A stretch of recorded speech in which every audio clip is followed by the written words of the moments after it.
Hello, my name is Liz Smith. I'm the Creative and Social Inclusion Officer here at ReCreate, and I'm also an artist. So I've done a few videos for you today. I'm sorry I can't be with you today. I'm just taking a day of annual leave. And mainly the videos are sensory, they're indoor play, and I hope that I convey a sense of exploration, open-ended experimentation, because the materials you find here at ReCreate can be very random. So it's really exciting and interesting to come in here and take a look at an object and think, what can I make with this, rather than coming in with a preconceived idea of what you want to make. So I hope that comes across and that it's fun for you, and that you're excited about coming in to ReCreate, and we'd love to see you before Christmas, so hopefully. Okay, thanks a mil, bye. For this kind of rudimentary snow globe, I've used backpack bags. We have loads of them in ReCreate. We have loads of foil as well. So I cut it up as fine as I could, and I'm using that for glitter instead of glitter. And if you are using glitter, you can get biodegradable stuff as well. And there you see I cut up sweet wrappers. So it's really good to eat your sweets at Christmas, and then you can reuse them. So I've put them all in the backpack bag, filled it up with water. I filled it up with oil as well, baby oil, and colourful shower gel. So just experimenting. It probably got a bit too suddy. So there is my little boy playing with it. So I just wanted to see how he would react to it. And he did enjoy standing on it. Probably not the safest thing to do, but I held on to him. And then he was squishing it with his hand. So it is lovely and squishy and sensory, and like that, pulling it around. It's quite nice. I wanted to try out a few different versions of a snow globe. So basically did the same thing with the foil and the wrappers. You have to eat more sweets. And then put it into a bottle. So we've loads of plastic bottles in ReCreate.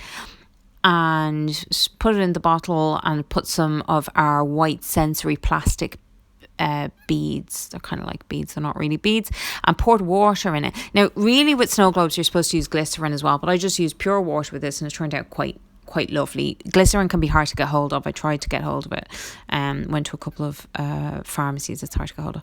So now I'm doing this very basic bauble, and it's got a bit of sensory element in it, so it might just work for a slightly older age group. And I'm using a white card to cut out the snowman. I've used silver card as the backing, and I've inserted that into a cardboard lid. It's like an ice cream lid. We have loads of them in ReCreate. And now I'm just decorating my little snowman with a hat, and using PVA glue and a scarf, and we've loads of fabric in ReCreate. And then thereafter, I'm just doing little stick hands from card. This is all ReCreate materials. Putting in some of our white plastic there and putting a lid on it. Now, oftentimes we have lids, those roundy, nice lids, and it fits in perfectly into the other lid. So you could tape it, but you really don't need to. So oftentimes we have lids that don't have an opening. This one just happened to be on the day I was making it that I couldn't find a lid without an opening, but it still works pretty well.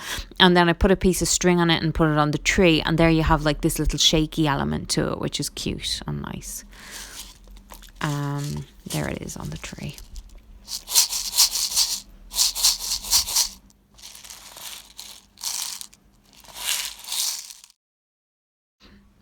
Now I'm going to make a slightly more sophisticated snow globe.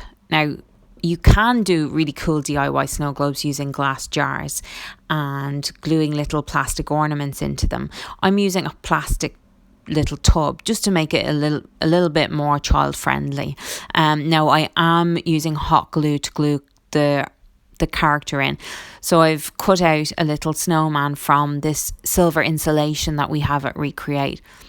And that's waterproof, so it works perfectly well. But yeah, I am using the hot glue gun. So sometimes, in school or, Montessori, that you could that the adult could do certain elements of it, and then literally just done the same thing again. Cut up loads of foil. I glued the plastic to the end of it and put water in. what the glycerin does is slow down the movement of glitter or the foil, so it sort of makes it more romantic looking. But yeah, if you had glycerin, it'd be cool. Next of all, I'm going to show you some weaving. You've probably done lots of weaving before. This is one particular technique. There's loads of ways to do it. So, cardboard is just a simple backing to use. We have loads of different types of things, like a plasticky cardboard, which would work really well as well. It's really robust, a curry board. So what I've done is I've measured out, I've sort of broken it up into 2.5 centimeters, marked it out, and then cut into it. So there is a good rhythm there. You don't even need to be that precise. You don't have to rule things out. You could just take a chance at, doesn't have to be perfect. And then I'm just stringing it down, wrapping the string around it, really, really simple, and tie it up. And there you have your loom. And then in ReCreate, we have loads of materials. We get loads of sample books in. Now, mainly here, I'm using velvet. So it's quite a stiff material. It is kind of nicer if you've got softer material that you can pull out, and there's more texture too. But the reason I've chosen the velvet is just because we've got beautiful colours in it, and velvet is lovely and tactile as well. So then I'm putting through some wools. We've got beautiful wools from Avoca.